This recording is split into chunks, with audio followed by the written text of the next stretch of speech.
हाँ ऐसे बोले तो जैसे हमारे लग रहा है साक्षात राम जी ही आए गए हैं अयोध्या में इस समय। हाँ ऐसा लग रहा है कि मानिए साक्षात राघवेंद्र सरकार पधारे हो। भारत में जो इस समय बीजेपी को वोट ना दे वो गद्दार है। अब बोलो गद्दार किसे कह रहे हैं? हाँ। माई बाप भाई बहन धर्म समाज का हाँ जो भैया साथ ना दे, अपनों का जो साथ ना दे वही तो गद्दार है। अच्छा भैया हम सभी गाँव जितने युवा हैं हम सबको चाहेंगे भैया अखंड भारत का सपना देखे और हिंदू राष्ट्र भी बने और संपूर्ण अखंड भारत राममय हो जाए, क्योंकि राम राज्य की स्थापना हो रही है 22 को। नमस्कार, आप नवयुग टीवी देख रहे हैं और मैं हूं आपके साथ अभिनव कुमार। हमारी मौजूदगी अभी अयोध्या में है। अयोध्या के लता मंगेशकर चौक पे हमारी मौजूदगी। आपको हमारे पीछे लता वो बीना आपको दिख रहा होगा। आपको अगर हम सीधा तस्वीर दिखाने की कोशिश करें, वो जो सूर्य अस्तम जो अयोध्या में लगाया गया वो आपको सीधा सामने आपको स्ट्रेट दिख रहा होगा। ये एक अयोध्या की खूबसूरती में चार चांद लगा देता है, क्योंकि अयोध्या धाम अभी पूरी दुल्हन के सजकर तैयार है और अभी से कुछ ही दिन बाद बहुत ही कम वक्त बचा है और रामलला अयोध्या में विराजमान होने वाले हैं। ऐसे में यहाँ की जनता इस पूरे खूबसूरती को लेकर क्या सोचती है, क्या कुछ कहना चाहती है, अयोध्या मंदिर को लेकर क्या कुछ कहना चाहती है, राम मंदिर को लेकर तमाम सवाल एक एक करके उनसे बातचीत भी करना चाहेंगे और समझने की कोशिश करेंगे और आपको भी समझाने की कोशिश करेंगे कि यहाँ की जनता में कितना उत्साह है, जनता क्या सोच रही है। क्या 2024 का चुनाव है, एक तरफ विपक्ष आरोप लगा रहा है कि प्रधानमंत्री मोदी और भारतीय जनता पार्टी इस पूरे मुद्दे पर राजनीति कर रही है। आप जनता क्या सोचती है, हम एक एक करके आपको बात करते हैं और आपको बताने की कोशिश करते हैं। कहाँ से आए हैं आप? मैं बहराइच जनपद से आया हूँ। बहराइच जनपद से इधर आ जाइए। कैसे देख रहे हैं ये पूरा इतना जो डेवलपमेंट हो रहा है, इसको किस प्रकार से देख रहे हैं? मैं पहले आपका आभार करता हूँ कि आप आए, हमारे अयोध्या नगरी को देखने के लिए आए।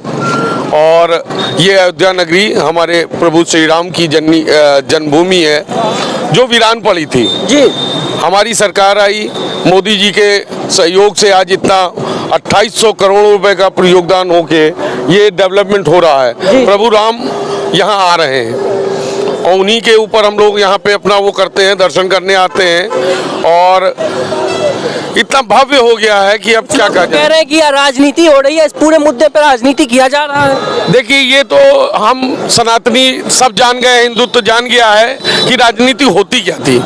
क्या होती है राजनीति, जरा ये भी बताइए। राजनीति तो यहाँ पे है ही नहीं, राजनीति तो पहले होती थी। जैसे आप पप्पू भैया करते थे हमारे। पप्पू भैया किसको कहते हैं? पप्पू भैया जिसको कहा जाता है, जैसे राहुल गांधी जी को पप्पू भैया कहा जाता था, अखिलेश जी को चाचू किया जाता था कि चाचा के भतीजे। राजनीति इन लोगों ने की, शोषण किया, 60 वर्षों से केवल भारत को लूटा। ये कौन है? सोनिया गांधी एंड राहुल गांधी एंड ये इनका परिवार है क्या? इनके खानदान को कभी आपने देखा?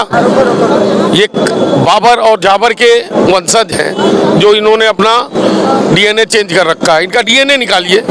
ये आपने इनके डीएनए पे ही सवाल कर? हाँ, इनके डीएनए पे ही सवाल है, इनके डीएनए पे ही सवाल है, जो ये जानते ही नहीं है कि यहाँ क्या है, हिंदुत्व है क्या। आज एक और आरोप लगाया गया, विपक्ष के नेता कह रहे थे कि मंदिर की आवश्यकता नहीं है, यहाँ पे अस्पताल बनाना चाहिए। अस्पताल तो हमारे बने ही हैं। सरकार ने क्या नहीं दिया आपको? अन्न दिया, राशन दिया, पानी दी, स्वच्छता दिया। अब आपको अगर हमारे सनातनी है, अगर हमारे मंदिर से आपको आरोप है तो आप क्या करेंगे? आपके पास मुद्दे ही नहीं है। विपक्ष 2024 का चुनाव भी आ रहा है। चुनाव तो आ रहा है, चुनाव फिर योगी जी आएंगे, मोदी जी आएंगे, पक्का आएंगे। और अभी तो मोदी जी का ट्रेलर देख रहे हैं। अभी आपने 29 में हो सकता है आपको योगी जी का ट्रेलर देखना पड़े। योगी जी का प्रधानमंत्री बनाएंगे अगर अच्छा कार्य होगा। हमारी सरकार ऐसे लोगों को बना देती है। आप एमपी में देख लिए, कोई जानता था? आपको मैं यहाँ 1 मिनट रुकना चाहेंगे। हमारे साथ कुछ यूथ भी हैं। युवा को इस देश की रीढ़ की हड्डी कही जाती है। युवा क्या सोचता है इस पूरे बिंदु पे? युवा की क्या राय है? ये राम मंदिर इतना भव्य बनकर तैयार है, अयोध्या दुल्हन की सजी हुई है, कैसे देख रहे हैं? कितना विकास हो रहा है? विपक्ष जो आरोप लगा रहा है उसको किस तरीके से देख रहे हैं? बोले तो विपक्ष का जो आरोप है एकदम बिल्कुल गलत है। जो हमारी अयोध्या रही, पहले लोग कहते हैं कि 5 बजे के बाद लोग आना नहीं पसंद करते थे। लोग एकदम हेय दृष्टि से देखते थे अयोध्या को, आना नहीं पसंद करते थे। कितने लोग तो ऐसे हैं जो अभी भी अयोध्या नहीं जानते, लेकिन धन्य हम योगी जी और मोदी जी जो अखंड भारत नहीं अपितु पूरे विश्व में आज हमें लग रहा है ऐसा कोई देश नहीं है जो भारत अयोध्या को ना जाने। तो ये सोच बदल के रख दिए हैं और इतना विकास किया। विकास का मतलब क्या है भाई?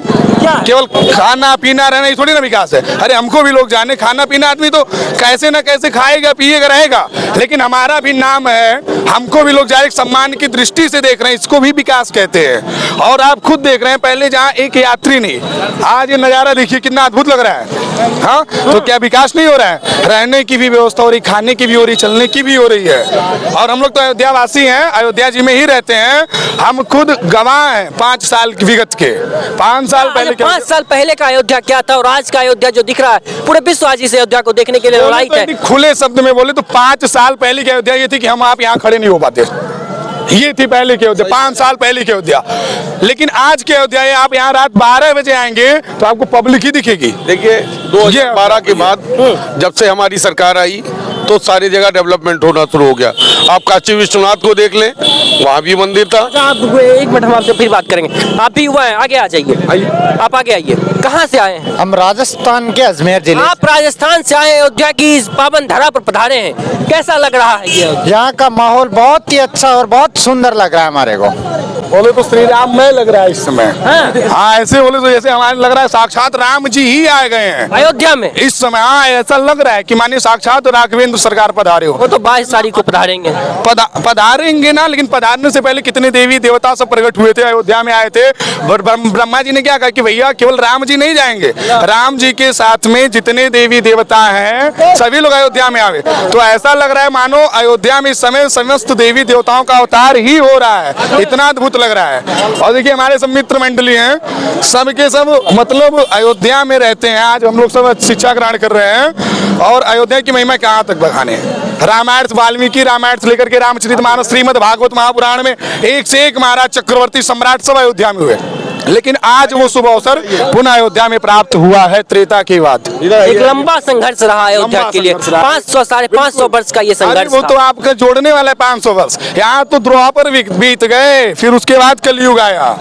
द्वापर में ना जाने कहाँ चक्रवर्ती हो, लेकिन अयोध्या में या तो फिर त्रेता में थे या तो फिर आज कलयुग में अयोध्या का नजारा हुआ है। और हमें लग रहा है कि हमारे पूरे उत्तर प्रदेश का, उत्तर प्रदेश का पूरा अखंड भारत भी है। अखंड भारत, अखंड भारत हमारा सपना भी है। हम सभी गाँव जितने युवा हैं हम सबको चाहेंगे भैया अखंड भारत का सपना दिखे और हिंदू राष्ट्र भी बने और संपूर्ण अखंड भारत राममय हो जाए, क्योंकि राम राज्य की स्थापना हो रही है 22 को। 2024 को किस तरीके से देख रहे हैं? 2024 का लोकसभा चुनाव भी अब नजदीक आ गया है। इस पे भी कहा जा रहा है कि मोदी जी राम मंदिर के नाम पे वोट मांगेंगे और फिर से राजनीति करेंगे। अब भैया देखिए, कहने का तो तरीका अलग अलग है, विचार भी है। अब किसी के सद्बुद्धि है, किसी दुर्बुद्धि है, कुबुद्धि है, तो जैसा विचार वैसा भाव। लेकिन हम यही कहेंगे भैया कि यदि मोदी जी राम जी को लाए हैं तो फिर मांगे क्यों राम जी के नाम से?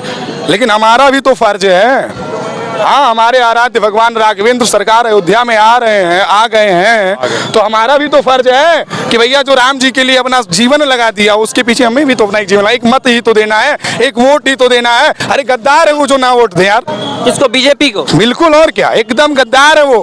उनको और बोलिए अयोध्या में कहते, अयोध्या नहीं पूरे भारत में जो इस समय बीजेपी को वोट ना दे वो गद्दार है।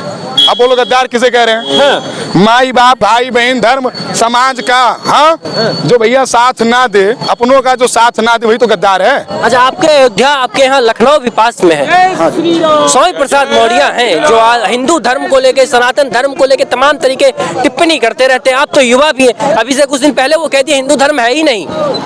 अब देखिए हमारे नजर से उनकी बुद्धि तो भाई कितने लोगों ने कहा पगला गए हैं, स्वामी प्रसाद मौर्य। हाँ, कितने लोगों ने कहा है। लेकिन फिर भी अब हम थोड़े से पंडित हैं तो थोड़ा सा अपनी व्याख्या लगाते हैं। कहते हैं परोक्षवादो वेदोयम।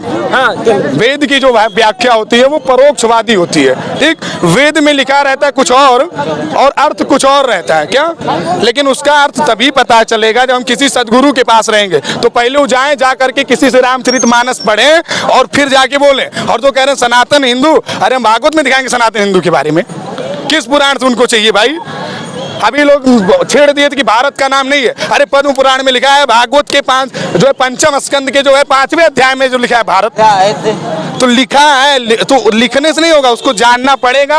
और जानेंगे कब? जब गुरु जी के शरण में जाएंगे तब। और ऐसे वैसे गुरु जी नहीं, हमारे अयोध्या, बनारस और वृंदावन के जब सदगुरुदेव के शरण में जाएंगे तभी पता चलेगा। अच्छा, आपसे हम आते हैं, युवा हैं, ये तो कह रहे हैं स्वामी प्रसाद मौर्य आए दिन लगातार कहते हैं एक सवाल हमारा आखिरी में आपसे ये है कि सनातन धर्म को लेके वो तो कहते हैं रामायण है नहीं, रामचरितमानस को तो जला देते हैं, उनकी प्रतियां ही ये जला वो बाबर के वंशज हैं, वो हमारे कहाँ वंशज हैं जो इसको आके लूट के गए, वो ऐसे काम कहेंगे। हाँ सनातनी, आप बताइए 1500 वर्ष पहले देख लीजिए, ये थे कहाँ, ये कितने वर्षों से आए, इन कहाँ थे ये?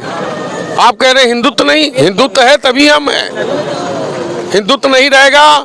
इन लोगों का कहना है, जैसे ये कहते हैं ये विनाश काले विपरीत बुद्धि, इन लोगों की बुद्धि भ्रष्ट हो गई है।